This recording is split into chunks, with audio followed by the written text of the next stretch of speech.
I know others want to comment, but let's take... Thank you. Hello, my name is Michele Braden, and I am both an educator and a student. I teach high school history in Ogden, Utah, at Ogden High School, and I'm also a graduate student at Utah State University. So just trying to show my students that learning is lifelong. I want to say, by the way, this is a breath of fresh air. I don't often get this conversation in Ogden, Utah. Surprise. Yourself a grant, we'll all come out there. That'd be great. I actually would like this whole conference. I want my students with me. Like, how great would this be to have them all sitting here? So, I want to go to what Professor Jones was saying. How do we reach a wider audience? In my classroom setting, I do meet resistance when I teach history of African American history past 1968. Oftentimes, I get a raised eyebrow, like that. No, that's it. That's where we're done. You know, Martin Luther King, March of Progress, we're done. And for example, I had a student that came to me and told me when she went home that her mother told me I made up white flight to the suburbs. I'd made it up. It was, and very, very serious. I was able to quote one of Professor Foner's statistics, and by the end of the year, she conceded to me, and I brought her along with me. I can't say I brought her parents, though. And so that's a fight that I fight as a teacher. Oftentimes, liberal is applied to the way I teach. And anyway, my point is my clientele, like Professor Blight was saying, wants to leave my classroom feeling good, feeling like this really positive, like they've learned something, they can feel happy and positive about American history.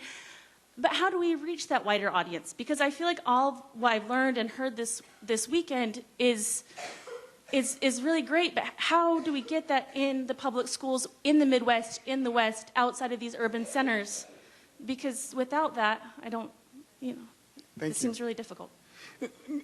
I'll turn to the panelists. I mean, one of the things we haven't really spoken about in any great length over the last few days is also the power of digital tools to actually move us beyond space and time. And so what was not true in 1983 was everything from the phones in your pockets or to the iPads to the computers in a way. And so there is new dissemination devices that can be mobilized to be part of a solution strategy. But Jackie. Well, I would just say that the challenge, I think, is to get your students to understand that the real joy comes maybe not from the content of the story itself, which can be dispiriting at times. It can be difficult to absorb, but the joy comes from learning history, from learning to think critically, learning to analyze primary documents in their context, learning to read better, learning to write better, that there are parts of learning history that can be very ennobling in terms of one's own self-realization, one's own skills. And so we pin a lot on the story. Are you going to walk out of a story about Selma, feeling, mankind is great and everything is wonderful? No, probably not. But, that's not what we should be aiming for in the classroom, I think. Make a concrete suggestion, did Spielberg's Lincoln film come to your city?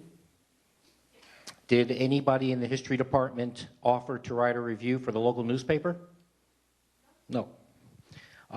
There are ways in which we and our colleagues can have access to popular press, popular culture, because history is all around us. The remake of Roots is going to maybe be a big thing Memorial Day weekend. I don't know. But if it is, anybody who is an American historian teaching anywhere in the United States has a reasonable shot at a short piece in the local newspaper.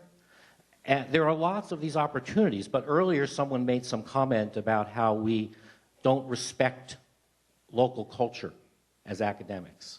And this is a serious problem. We need to be willing to not be, quote, public intellectuals and just publish in the New Yorker. We need to be people who engage local public culture whenever we have the opportunity. Yes, my name is Franklin Jackson.